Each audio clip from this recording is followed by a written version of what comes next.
and all the little bits and bytes are traveling through internet worlds.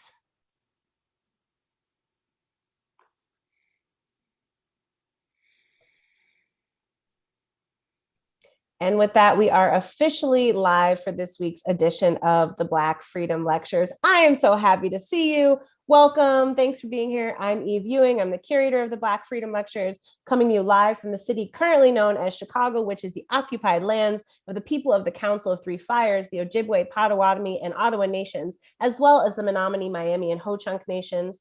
And what is new with us this week, you may ask? First of all, I have this sideways bun, which was not intentional. It was a regular bun that gave up at this point in the day. So that's how I feel.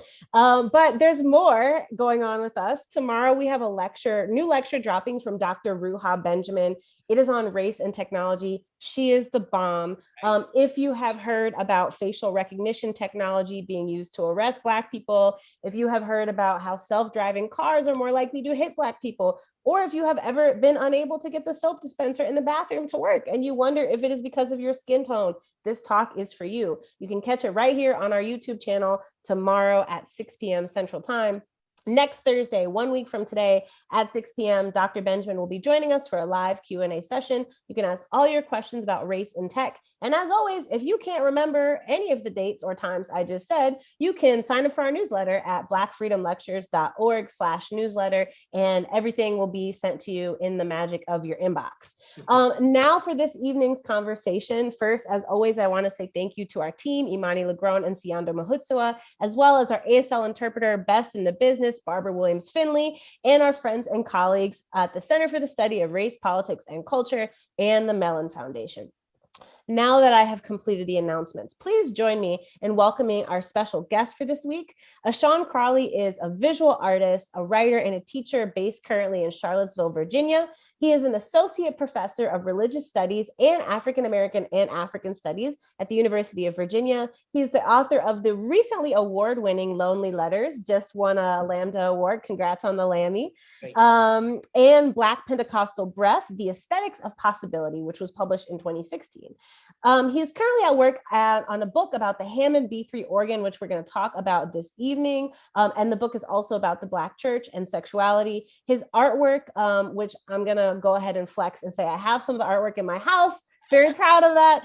His artwork lies at the intersection of performance, painting, and sound making, and all of his work is about otherwise possibility. Dr. Ashon Crawley, thank you so much for joining us. How are you doing? Thank you for having me. I'm well. It's Thursday. It's the end of the week. It is. I just made a pound cake. I'm good. You did. Now, can I ask you a pound cake question? Sure, sure. Okay, do you have like any secret pound cake, like secret ingredients, or do you pretty much play it So straight on the I've board? been lately doing a lavender cream cheese pound cake. Okay. Is the cream cheese in the, or that's the frosting? No, it's in it. It's in it. Oh my gosh. Okay, great. It's Yeah. That's really it's too decadent, but I've been baking a lot during the pandemic because of stress, and so yes. I And had you're a time to gardener. de-stress, and so I Do you decided grow the lavender? Is it your lavender I that you do grow? grow lavender, but my lavender this year is not growing. It's looking Really? terrible. It's just stuck. So Wow. I had to purchase this lavender. I too bake and garden, and so I might unapologetically be a biter and just copy off your Please lavender do. pound cake. That sounds amazing. Sounds Um, so I have a lot of questions for you good. this Yeah. evening. So you have formal theological training and you are a professor in religious studies, but I intentionally wanted to give this week's conversation a very open-ended title instead of like the Black church or Black Yeah. religion, Yeah. because I think that your work nods to something that is much more expansive, which we might call spirit or broadly the sacred. And I was wondering if you would start by telling us a little bit of your sacred autobiography or your spiritual autobiography. How did you get to be where you are and develop the interests that you have? Well, thank you again for the invitation, and thank you who's watching on YouTube. I appreciate you all being here. Um, I grew up in northern New Jersey. My father is a pastor of a Pentecostal congregation, a Church of God in Christ, which is a Pentecostal organization. And my mother is a preacher in that denomination. And I was a preacher. My older brother was a preacher in that denomination. He was the musician for our church. It was a small church, so all hands on deck, pretty much.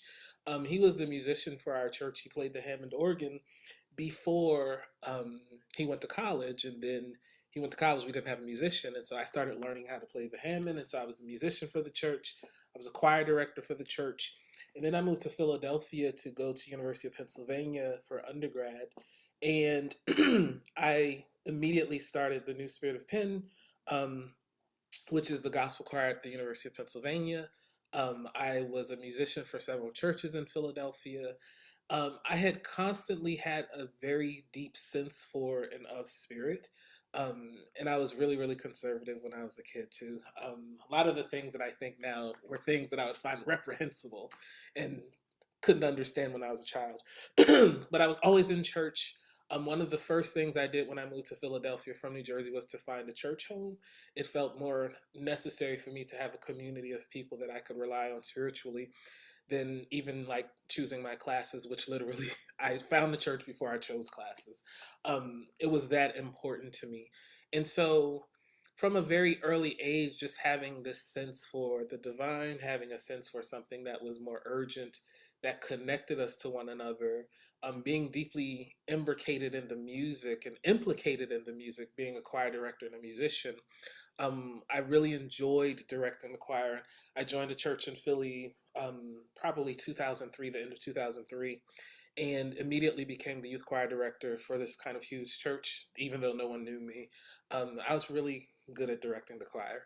And so it was really an enjoyable experience. But alongside this autobiography that I'm giving you is this queerness that I could not get rid of and I could not understand. And so at a very young age, I had a sense for affection that went in multiple kinds of directions that did not neatly correspond to compulsory heteronormativity. Had no language for it, but I knew that, for example, I was attracted to like the boys in my sixth grade class, and I couldn't understand why, because I had such a, to me, according to me, such a deep sense for the divine and such a strong connection to who I thought God to be at that time. And so while I'm experiencing these deep practices of spirituality and connection with churches and love and joy, I'm also experiencing something that makes me feel really distant from not only God, but distant from my own sense of self. I couldn't understand who I was. And so I constantly struggled, moved to Philadelphia, got an apartment, and explored a lot, but was exploring a lot while also going to church a lot and having two very contradictory kinds of lives living in me and not knowing how to reconcile those things.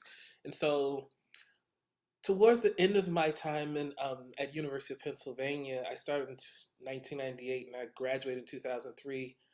I left the New Spirit of Penn the end of my third year because in my mind I had begun to finally explore the possibility that queerness might not be sinful, and there were a series of events that occurred that allowed me to at least ask the question, is it sinful? One of them was I went on a date with someone in 1999, and then I went on the date with the same person a year later, Black Friday 2000, and the person said to me the second time, "Oh, you still think being gay is a sin?" And like it was the first time something that I had that in my epistemological order or the way that I thought about knowledge and how I understood myself, it was the first time that sexuality was a question and not, oh, these queer people know they're going to hell. It was the first time that it had ever been put to a question for me. And I'd also taken a class at University of Pennsylvania that compelled me to think about the deep interrelation between forms of marginalization in terms of race and forms of marginalization in terms of gender and class, but then also forms of marginalization and their interrelation with sexuality. And it produced an existential crisis, but it was one that was necessary.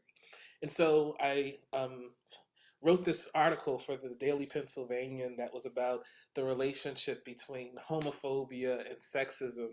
Um, a couple of months after I graduated from University of Pennsylvania, and that was my first real foray into not just saying I'm questioning these things for me, but trying to do so publicly because I felt like by saying it publicly, I was forcing myself to be accountable to the new ways that I was trying to think.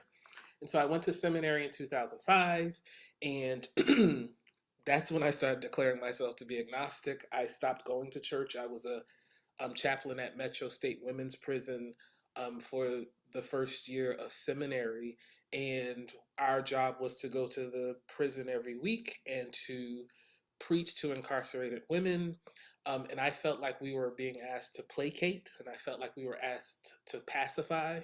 And I felt that what we were being called to do spiritually was to justify a system of inequity and harm. I had never read Angela Davis at that point. I had not read Ruth Wilson Gilmore. I hadn't read Critical Resistance. Didn't even, But you felt it. But you felt it. but I felt it Right. like on a visceral level. Going into this space on a weekly basis, and I met with one woman every week, and we talked, and she said to me, "I like you as a chaplain because you don't come in and you pray. Like every other chaplain, the first thing they want to do is say, 'Let's pray.'" And I was like, I don't actually do that." And one time she asked me like, "Are you?" And I was like, "Yeah, I am." She was like, "Okay, good, me too." And like finding modes of connection based on queerness was something that was really, really generative and beautiful to me. And so I kept having these experiences of deep spirituality and deep connection, but the doctrinal and theological positions of the religious communities that birthed me were at odds with these ways that I was connecting with folks. And so, I declare myself agnostic, but I still feel a deep sense of spiritual connection. And I still have a deep appreciation for the Pentecostal world that taught me how to listen, taught me how to feel, taught me how to sense and vibrate in relation to the world. And so I appreciate that, and I try to take that with me in all of my practices and all of my thinking and all of my writing, but also trying to connect with folks who are a-religious, who refuse religion, people who are spiritual but not religious, people who are Muslim and Buddhist and like practice African traditional religiosities and candomblé and voodoo. So like trying to connect for me is something that the practice of blackness is, which is which our religiosities perhaps emerge from, but they are not reducible to.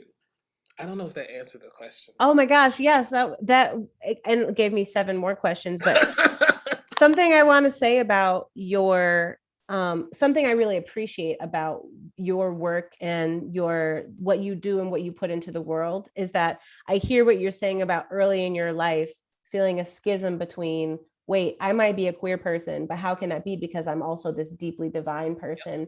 And I really appreciate the ways in which publicly you present those things as being a convergence, and finding a divinity through queerness, as opposed to, that we might call intersectional, as opposed to seeing them as being at odds. And I think that's really powerful and beautiful. So I have that appreciation.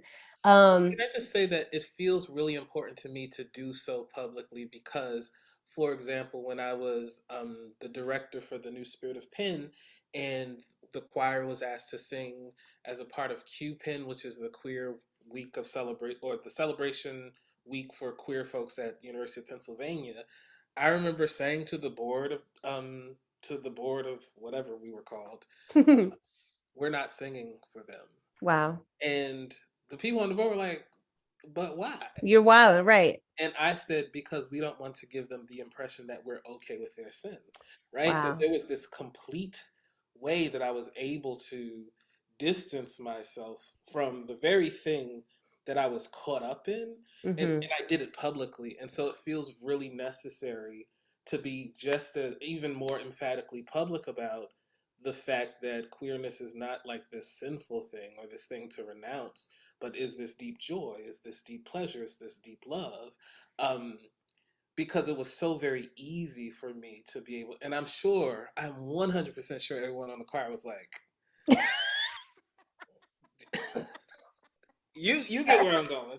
And they're looking at me like, but come on, Okay. for real. Like, you're the one saying this? But like, when I was convinced, Right. and like, I was convinced also that no one could see me, that no one could sense um, that it was a struggle. Um, there was an incident that I've never talked about publicly, and I won't talk about publicly here because I don't want to take up too much time. But like there was an incident that happened very publicly, and someone who's a dear friend of mine asked me like very point blank, Ashon, are you gay? It's okay. I don't like I'm not going to we're still friends. I still love you. And like literally, nope. I was like, it was a joke. I don't know. It just got out of hand. Y'all just fully misunderstand. Like, because in my mind, I had to convince myself. And so it feels very necessary and urgent too to be as public and forward and intentional about um, this new and living way, to use some King James Version Bible language. But it feels very necessary to do that because I was very very terrible to queer folks, including myself, Hmm. in another kind of mind in another kind of world. Yeah. Thank you for sharing that. And also because I think that it's very rare for people to just share stories of change over time, and that you are not the same person that you were 20 years ago. Yeah. Yeah. um, and I think something else that really emerges from the autobiographical story that you shared is for you, collectivity feels really important, right? So before you even sign up for your classes, you're like, I need a people, I need Yeah. my people. Yeah. And one of the things that you talked about in your lecture is that although people think, as you said, that all the energy in the Black church comes entirely from the pastor, and for those who've never been in a Black church, that there's even in media and pop culture, right? There's this figure of the singularly charismatic pastor.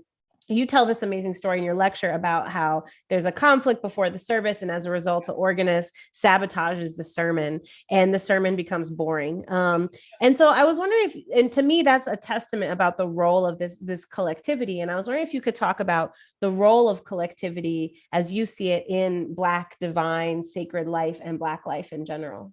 Yeah, collectivity is really important because it really releases pressure from it being about individual genius. Mm, And instead, what you have is this practice of interrelation as the occasion from which the sacred actually happens. The sacred is the interrelation.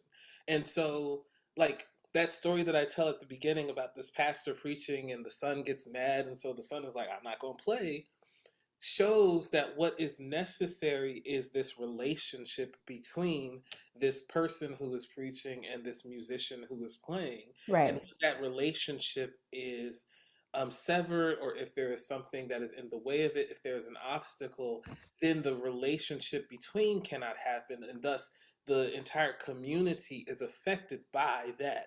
I try to use those kinds of instances as microcosms for the way that we can think about how we can become together, because Mm, coming together is, you know, I feel as if I feel that if I had had a similar kind of community of dense queerness, um, when I moved to Philadelphia, that perhaps I could have more early, or earlier have chosen or selected queerness as a way and a mode to inhabit.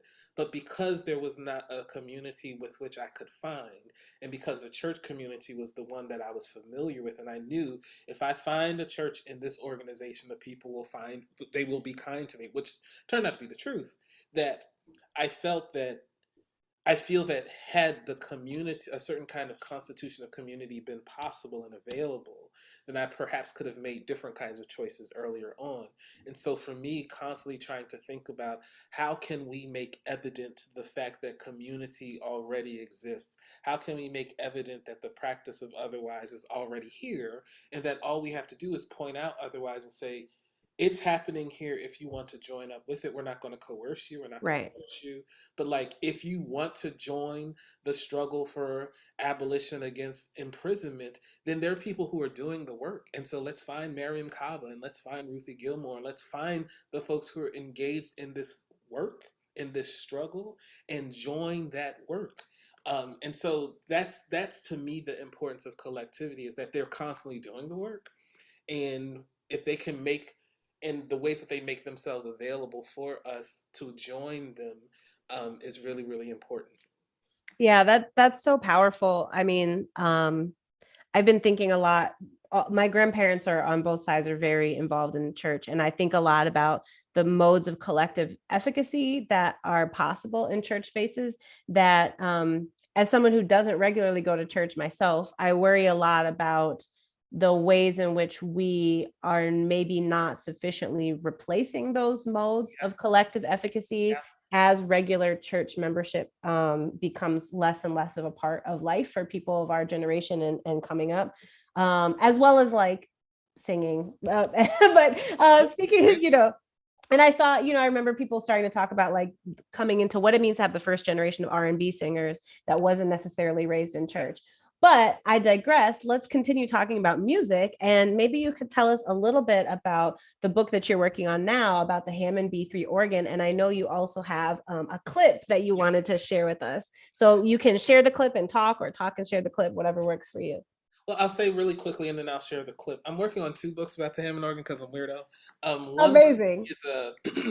is a critical, let's call it, book that's about that's trying to do a history of the Hammond organ and trying to think very intensely about how do we get from 1935 with the invention of the Hammond organ. It was a very specific instrument, but if you watch everything from Martin to down at the club when the girls get P Valley.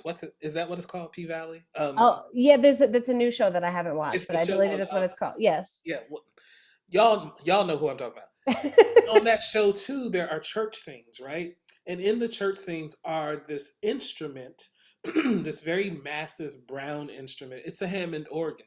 And that even if the sound that is coming from this instrument is not an actual Hammond organ, that even in Black popular culture, the idea of the Hammond organ is really, really a generative idea about something about the sacred. And it's not right. It tells us we're in church. It tells you you're in church. And right. So I'm very interested in how we get from the invention of this instrument in 35 to my projects are going to end around 1995 with the sort of the real onset of the HIV pandemic in Black social community, because a lot of choir directors and musicians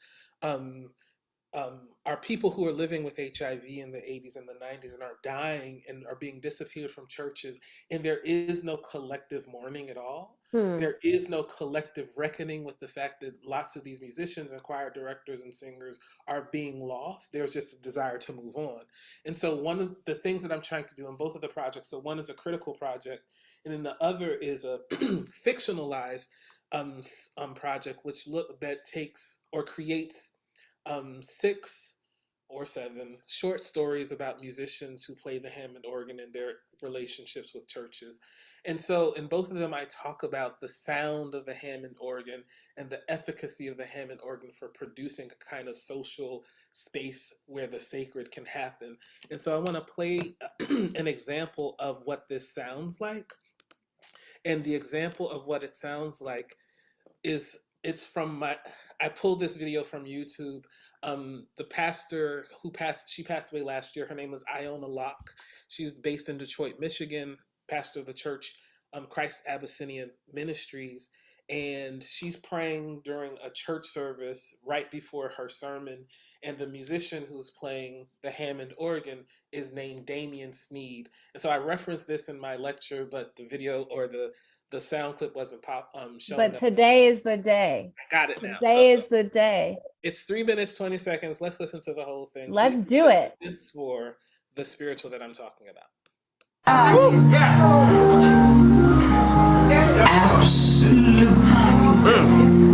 There is no other God beside you. It's in you that we live and move and have our being. Thank you. You have called us from all parts of the earth. And more importantly, all parts of the body of Christ. Thank you. To witness and celebrate choice and elevation. Father, we have been summoned by you, which is such an esteemed privilege. to be here. Name by name and rank by rank. We say yes, Lord. Father, we thank you for your son that is getting ready to be prince in your house. Gracious and holy Father, stretch out your hand. Lay pillars in his being. Substantiate your selection. Anoint your call. Set your office in place as you move him from grace to grace in the glorious Lord's church.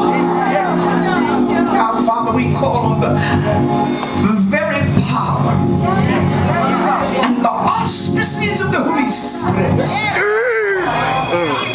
to share with us, to teach us, to lead us today, to encourage and build up. Let your word go down into good ground. And the people of God say yes, Lord. Father, in the name of Jesus, if there be any sick among us, heal us. Somebody say yes, Lord. Yes, Lord. If there be any that have fallen away, God, call them home tonight. Somebody say yes, Lord. Yes, Lord. Cast down every demonic spirit. Oh. Somebody say yes. Yes, Lord. Let him, Jesus, come. Yes, sir. Yes, sir. Go. Yes, sir. Say yes, Lord. Yes. So we can stop there. But that I forgot I wasn't muted. I was like, yes. it's a kind of energy, right? But like it requires the musician, but it also requires the congregation. Right. So it's none of them is taking precedent. They're all in this kind of blurry interrelation that is produced as a kind of sonic atmosphere. And so they're all producing this space together. And it feels to me very sacred that they are doing these things. And it's not, what's required of this is not like their belief. Even though they probably all believe something along a similar line. What is required is a certain kind of vulnerable posture such that they can participate in the sounding out that is actually happening, which is not primarily doctrinal or theologically based, but it's based on like the people that you are in the room with. And so trying to think about that particular clip as like a microcosm, the second time I've used this word today, but as a microcosm of what is generally happening in Black social life in terms of intimacy, in terms of desire, because the musician desires something from the congregation, and the preacher desires something from the musician, and the congregation desires something from both of them. That desire is constantly being constituted and reconstituted and reformed in this space too. And it seems like it's a good way to think about intimacy. It's a good way to think about care. It's a good way to think about hope. It's a good way to think about trust. Because you have to trust people in order to do these kinds of things. And you have to be vulnerable. And so all of these dynamics are actually, for me, deeply related to a mode through which we can think about the sexual and sexuality. One of the things you said in your lecture is the space created by the Hammond organ is not primarily about doctrine, but about spirit. So I hear you saying that. And also what you're saying reminds me of, I'm going to paraphrase because I don't know the quote exactly, but the thing that Adrienne Marie Brown says in Emergent Strategy, which is there's something that can only be done by the people who are in this room right now, right? Let's figure out what it is. And so there's something about reciprocity, about accountability, about mutual reliance that I think is so deeply political, that emerges from what you're talking about. And I anyway, I have a question related to that. But one random anecdote is that I find myself thinking of I recently recovered my great grandmother's Bible, and And the Bible is just like a archival, like, because she just stuck everything in there. So there's all these random pieces of paper, there's food stamps in there, there's all kinds of things in there. And one of the things that's in there is a loan slip where she borrowed $50 from the church, and she returned she paid back the $50, and she got a receipt that she had repaid her $50. And in this time where we're thinking about, renewed interest in mutual aid and, what it looks like to support each other, I'm thinking about what it means for my great grandmother, who couldn't necessarily get a loan from any other type of institution, right, to give to the church, knowing that there's this ongoing reciprocal relationship, that it could be you taking out the loan this time, and then when you pay your $50 back, that's for somebody else, right? It could be the same $50, going in a circle. So I guess we invented microloans before other people, but so I have many Black friends who don't identify as Christian, but who lean on the language of praise, right? Or the devil, or Black Jesus, and Black friends that don't identify as Muslim, but who have brought many of the teachings of and repertoires of Black Islam into their lives, and people from both of those groups that invoke ancestral or pre-colonial African faith practices. Do you feel like, as Black people in the contemporary moment, we are practicing a kind of blended spirituality? And if so, why do you suppose that is? Well, love the question. I think, it was a very leading question. So it's okay. So, if you haven't listened to the lecture, one of the characters, Jamal, from the fictional part, Jamal grew up in this house where, in Philly. Philly is important. Right. Some grad student, please use Philadelphia as your study for religion, because there is, and I'll tell you the first time that I actually really paid attention to it. New Spirit of Penn, the gospel choir, had to sing at whatever church is on 40th Street next to that McDonald's. I don't even know the name of the church. Some Baptist church. The 40th Street Baptist Church. Let's call it that, yes. And we had to sing there, and I remember going there, and the musician who was playing was amazing. He was playing the Hammond organ. He was amazing. And as a good Kojic, Church of God in Christ musician, when you hear a good musician, you want to ask them, what is your tradition? Did you grow up Baptist? Are you apostolic? Are you Pentecostal? What is your... Where did it come from? Because this is good. Right. And I want to hear the people that you listen to. And so he got up to leave, and I was like, did you grow up Kojic? And this man said to me, I'm a Pentecostal Muslim, and kept walking. That's the most Philly thing. That's the most Philly thing I've ever heard in my life. I didn't know it was a Philly thing. Right. For a while. At first I was like, who is this confused man who don't know what he's talking about? Because how are you fusing them two things? And then years later, Black Planet, I met this dude on Black Planet, and we went on Black Planet, Ashon. You took it there. We should ask Ruha next week. Oh, you want to talk about race and tech? You should talk about Black Planet. Talk about Black Planet. I can talk about my username, but I will not talk about my username in Black Planet, but it's still alive. But on Black Planet, I met this dude, and we had gone out on a date to IHOP. And I remember him saying, I am a Jehovah's Witness Muslim. And I said, these things don't make any sense. Wow. But in Philly, they actually do, because people are moving. Philly is a Black Muslim city. That's what it is. And so one of the things that I remember meeting someone at Penn who said to me, who's Muslim, and she was like, oh yeah, I listen to the Clark sisters, and I listen to Yolanda Adams. She's like, we just don't say the Jesus part. And I was like, what is going on here, right? But it was really important for me to meet folks who were complicating what I thought to be a very easy narrative regarding religion and religiosity. And one of the primary places where the question of sort of comportment toward a spiritual identity was being staged is in music and sound. Mm-hmm. And then it dawned on me that it's not just for people who are Muslim or Buddhist and Christian, but that Christians themselves don't believe the same thing. And I would go to these things called midnight musicals, which are these musicals that happen. They typically start around 10 p.m. at churches, and churches in Philly had them all the time. And like there would be people who have certain kind of doctrinal views of Jesus singing songs with other people who have very, very, very different doctrinal views of Jesus. And it's like, you don't believe this other person is going to heaven. You think this person is going to hell. But music is the place where you relax the anxiety so you can come together to actually do something together. Hmm. And so I think that that is where we have always been in moving toward in the first place. And so I think that our contemporary moment is just reflective of the fact that people are choosing different faith communities and different paths towards spirituality, but still feel really rooted in Blackness. And for me, it's because these various practices of spirituality are not the private property of Christianity. They're not the private property of Islam. They're not the private property of Buddhism. They're not the private property of Candomblé. That they are practices that are only had insofar as they connect you deeper to your sense of self and to your sense of obligation to the world. And by obligation, I don't mean like a coercive or a capacity for coercion into doing what other people tell you. I mean a kind of outpouring of one's spirit in the service of a more just, kind, loving, and ethical world.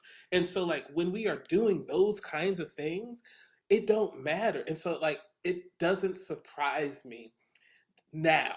It doesn't surprise me that me, who's an agnostic, is in deep relationship with Muslimas and is in deep relationship with Pentecostals and is in deep relationship with Baptists and people who don't practice anything at all and don't want to practice anything. Because what we're all trying to do is strive for a more just and ethical world. And we're rooting that in our desire for and our practice of Blackness. Hmm. That answer?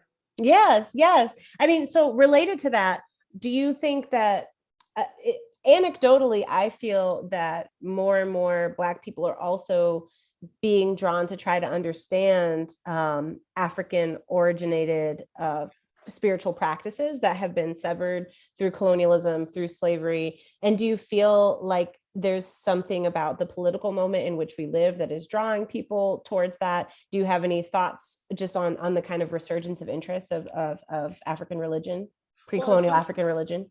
In some ways, I feel like it's a resurgence, and sometimes I feel like it's just a recognition that it's still here. Mm-hmm. And so the founder of the Church of God in Christ, Charles Harrison Mason, had written a very small pamphlet that was about his conversion experience, and I think it was called Elder C.H. Mason and His Co-Workers. But like in the first pages of this biography are not pictures of like the men, because they were men who he preached with. They were pictures of tree roots and chains and um tree roots and chains. Why tree roots and chains? Well, because one of the things Charles Harrison Mason was known to do was to utilize chicken parts, trees, chains That's not in the Bible.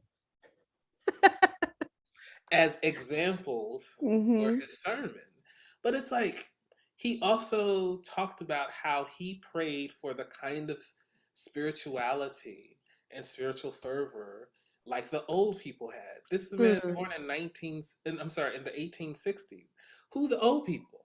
Mm-hmm. And so like when you begin to put together like even at this very specific organizational level, and there's like no conversation about Mason and this very specific um, pre-colonial African practice that is sort of being carried through enslavement, right?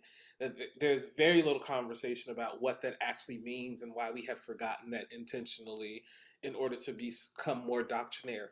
And so I feel like in many ways, and I write in my first book about how shouting or like dancing in the spirit is, it ain't Christian. It belongs to Blackness. It is a Mm-hmm. practice of Blackness, and it is informed. And I'm trying to say more emphatically in these next two books that the sound that emerges in Black churches, including like minor strains and like the ways that we think about what praying is because of Islam. It ain't because of like, Hmm. it's not because of the Nina, the Penta, and the Santa Maria. It's not those things. It is a practice that is informed by Black spiritualities that have carried us constantly over and over again. And so I feel like it's not so much a resurgence necessarily as much as it's a recognition of the things that we have severed, thinking that we are categorically distinct from one another, and instead saying, well, actually, we do share a relation with one another. And how can we share a relation with one another without saying that I have to liquidate my difference in order to have Right. a relation with you? It's like, no, like, let's have our difference and use difference as the occasion for relation, because that's actually what it means to be human. And so that's what I'm thinking is happening, is just folks are saying, I'm not going to dismiss my father who is a Muslim, and I'm not going to dismiss my mother who's Jehovah's Witness. I am because they actually produced me, and so I'm in me is this constitution, and so I'm going to do these things together. Do you think that there are ways, how should Black people who are in diaspora, who, maybe African American, maybe descended from enslaved peoples, start to think about and access those spiritualities in ways that don't feel appropriative, right, to or disrespectful to those for whom that line is unbroken? Yeah. I think you have to practice radical humility. It can't be about I know what I'm doing. I read Wikipedia. I did Wikipedia, and I'm gonna tell Hmm. you what we're doing. Like, I think it calls for us this kind of practice of Blackness, which is for me a spiritual orientation. It is the practice of radical humility and saying it is about the practice of the journey. It is about Hmm. the attempt to figure out. It is the striving. It is not about receiving an answer and once and for all saying, all right, well, we've exhausted possibility. It is about the posture that questions compel us toward, and remaining in the posture of questions, such that when we encounter things that are different, that are unknown to us, we can approach with a kind of wonder, with a Hmm. sense of awe, with a sense of curiosity, but not with a colonizing logic. Like, I am only doing this insofar as I'm going to make it appropriate for the thing that I know is correct, Right. Christianity. Right. Which has been my problem with lots and lots. And I talk about the Christians because that's what I grew up in. I could talk about that. Um, One of my problems has been this enduring way that Christianity often wants to only acknowledge things insofar as it makes those things appropriate to itself. Hmm. I'm like, yeah, like that's like, I'm not trying to talk about the relationship between the sound of the Adhan, was the Islamic call to prayer, and what you might hear in a Baptist church for a charge to keep that I have. I'm not trying to talk about that relation to say, see, what Muslims do is just Black Christian. Right. Right. Right. Like, no, it's like I'm trying to think about the relationship between without ever saying that. What we have to do now is say, see, you're almost there. All you got to do is get saved. But I think Right. what that requires is a different orientation to questions that are along the lines of the theological, like, what is salvation supposed to mean? What is it supposed to mean to be saved in the first place? And I think relaxing one's anxiety about those things is one of the ways that the practice of humility can actually um, begin to emerge, is by saying that, well, maybe that's not what is most urgent and necessary. And it's hard because those notions culturally and historically are very hard to disaggregate from colonial violence, right? And so how I think that it's really hard to kind of do that self-questioning. And I think people have deeply internalized ideas about that type of cultural superiority that is itself colonialist. So, you mentioned your, I was going to say novel, but I guess now short story collection, fiction project. Yeah. And it was very special to hear some excerpts from it in your lecture. And I was wondering if you could just tell us a little bit more about it. Yeah. So the way that I tell this story is I spent the school year 2018 and 19 at the Institute of Sacred Music at Yale. And my application was so that I could work on a project, a book about the Hammond organ and its place in the Black church. And I'd written things that are good and academic and, don't make no sense to nobody except me. I was happy with it. And weirdly, thankfully, Yale decided to fund a one-day symposium about the Hammond organ in the Black church, and I was really surprised and really thankful. And so we brought people to Yale to present work about the Hammond organ, to talk about the Black church. Some folks spoke specifically about the Black church sexuality in the Hammond, and we had a concert at the end.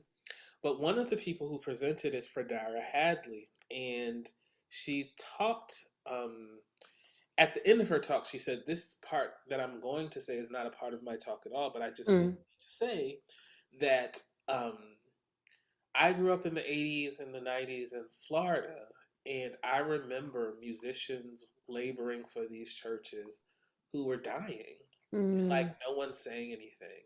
And she said, one of the things I appreciate about today is the way queer people are being made center to the conversation about the Black church and the sound of the Hammond organ and the importance of both of those together. And when she said that, that's where the idea for the fiction came from. It was, oh, we have to write about that. Mm-hmm. It felt like um, giving me permission to do something that was probably on the very edge of consciousness, but not at all something of an intentional choice. But once she said that, it felt very necessary to do that. And so I began to just try to write the first part and the second part, which is the fictional part. I tried to write it together. Mm-hmm. And the more I tried to write it together, the more it felt like these are two interrelated but distinct projects. And so the short stories are really attempts to honor musicians that I have known um, and the density of their lives without talking about very specific people, because I'm not Right. interested in outing people, and I'm, this, people's personal health is their personal health, and it's not Sure. my desire to disclose anything like that. But I think that fiction is a register that can allow for the beginning of a reckoning regarding what it felt like to lose so many Mm. people. Like, how does that feel? What is the emotional weight of having to think about um, this disease that you don't really know everything about? And I'm trying to actually get a sense for um, public health, and I'm trying to get a sense for like who had health insurance, like very Right. Right. The superficial details. but in order to help me tell a story about how it actually feels to inhabit this very specific world that teaches you about love and joy and teaches you about connection, and you enjoy the food and the people love you until they don't love you. Like, Mm-hmm. how can we talk about not just the metrics of that, but how can we talk about the affect, the emotion, the mood of that? And so the fictional register is allowing me a different kind of latitude. And so it'll begin in 1930 with a musician who is born in Chicago and experiences certain kinds of affectional relationships at DuSable, and is a student of Henry Walter Diet, and Mm. like, is really experiencing things, but then has to go to war, like a whole bunch of people go to war, and Right. experiences major loss and comes back to Chicago, and he hears the Hammond organ, and it's the thing that heals him, but also it's the thing that, he's trying to work out his relationship to sexuality. And so starting there and then going to Detroit and then going to somewhere in Mississippi, we're not sure yet, and somewhere in Atlanta, we're not sure yet, and then Is Philadelphia, we, by we, do you mean you and yourself? me and myself. Okay. I didn't know if there was like a research team. Oh no, like it's just like Just it's, we, it's us, it's the way that I'm talking about this project. Uh, Well, because you're carrying, I mean, it may be, is it because you're carrying these people with you, right? It's so the all first y'all. time I read from the Brian and Jamal story, a part that I didn't read for you all, um, I read for some colleagues here at UVA on Zoom, um, and I got to a certain part and I started crying. I was like, Mm-hmm. and it because Right, I right. felt Jamal with me, and I felt very much like this is a story that I'm just a conduit for its telling. And so I do really feel like I'm carrying them with me. Two of the musicians who don't show up in what I read for you all, but who show up in the next chapter, who are connected to Jamal and Brian, are Dolores and Janice, and Dolores and Janice show up in Black Pentecostal Breath, and they show up in the Lonely Letters, and so it felt like it's the right time to bring their story to the fore, and so really also trying to honor women musicians who often get written out of the histories of like the playing of the Hammond, except for Twinkie Clark from Detroit. Like everyone knows her, and then like nobody else. And I'm like, yeah, Mm, it's like because a lot of women musicians are teaching a lot of the musicians who go on to be like the famous the ones. famous ones. And then somehow women are left out of the narrative of even like pedagogical practices of the Hammond organ. And so fiction is allowing me to do that kind of work, whereas the sort of critical work with the Hammond organ is letting me ask some, similar questions, but approaching the problem with a different kind of language register. Well, no, my final question for you was going to be, what does fiction unlock for you? And I think you just answered that. So I want to also ask you actually about visual art Yeah. in terms of using, because you use all of these things as ways of exploring what you've clearly articulated as a thread, right? A continuous thread of not only analytical like questions you're trying to ask, but also something I would surmise about your own divine life, right? And so I guess my last question for you is, what does visual art, as a complement to all of your incredible writing, what does that unlock for you in terms of your relationship to your own spirit and the kind of collectivity we've been talking about? Well, visual art, I wanted to be a baby Bob Ross. I really loved the joy of painting. I loved watching. I would come home from school and turn it on and, be asleep by the end Oh, because literally Bob Ross. literally, Bob, I was watching PBS because I really loved how he was able to like make mountains, and my favorite was a waterfall. And And fluffy little fluffy, cloud. happy little clouds and trees. Like you did all that in 30 minutes. There was something really beautiful about like looking at something blank and repurposing it and making it into something else. But I couldn't afford like, I got a paint kit when I was a kid, but like, those things are expensive. And then I took 2 architecture courses in undergrad and I loved them, and 2 photography classes in undergrad and I loved it. But like I was buying the paper, I was buying the pencils, I was buying the T-square, I was buying the plexiglass and the wood. And that's expensive. And so like I couldn't afford to keep up with it.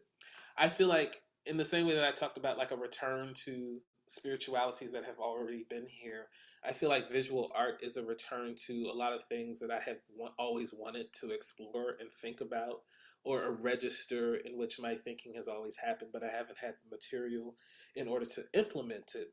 And so visual practices and sound art practices are allowing me a different way to stage the same questions. And I think of myself as a questions based artist. And so sometimes the question will lead me toward the writing as an object, and sometimes it will lead me toward a painting as an object, or sometimes it will lead me toward the creation of a sound piece as the object that attempts to answer the question. And the question that I'm trying to answer is, how does it feel to be excluded? Like this is like just in general. This I think this is what my life is trying to figure out. How how has it felt to be excluded, and how has exclusion also been a gift? And how can we cultivate the gift of exclusion without cultivating exclusion? Because exclusion itself is it's violent. And so is there a way to talk about that which has been produced at the space of exclusion, the joy, the pleasure, the love, the dissidence, the refusal, while also recognizing that exclusion itself is a thing that we have to abolish. Um, those are the things, and so visual artwork becomes a different kind of staging through which to ask that question and to think about possibilities, not for exhausting the answer, but different possibilities for different kinds of answers that might emerge with relation to that question. Oh, thank you so much, Ashon. I apologize that I had to blow my nose while you were talking. Oh, Allergies don't want to let me be great. our bodies do things. We gotta. Bodies do things. Listen, but I so appreciate everything that you've shared with us. I feel extremely spiritually nourished, and I also I think that we can never have enough examples of people within realms of scholarship and public thinking and academia. We can never have enough examples of people like yourself who are leading with a question and curiosity, rather than kind of jumping through the hoops of whatever it is that we're supposed to perform. And I feel truly honored to be able to witness the multiplicity of ways through which you practice this act of very generous and very generative questioning. So thank you for that. And thank you for being in conversation with me. Thank you. This was great. I really appreciate, I really appreciate the questions.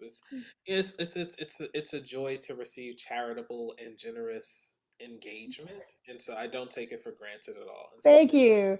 thank you. I've had enough whack interview questions that I try. I try real hard. I try real hard not to be whack. So thank you. Thank you. Thank you so much. And I want to say thank you again to our very special guest, Ashon Crawley, as well as to our entire team, Imani Legron and Siyanda Mahutsua, as well as our ASL interpreter, Barbara Williams-Finley, and as always, our friends and colleagues at the Center for the Study of Race, Politics, and Culture and the Mellon Foundation. Tomorrow evening, once again, new lecture dropping featuring Bruja Benjamin, talking about race and technology. That'll be tomorrow. And 1 week from today, you can catch a Q&A with Dr. Benjamin, Thursday, June 10th, 6 p.m. Central Time. And if you don't like remembering numbers or dates or times, just subscribe to our newsletter at blackfreedomlectures.org/newsletter. You can learn more about Ashon Crawley and check out all of his work at ashoncrawley.com or follow him on all the socials. He's very funny and his art is good. So do yourself a favor and do that. Ashon, thank you so much again. And take care, everybody. See you soon. Thank you. Bye.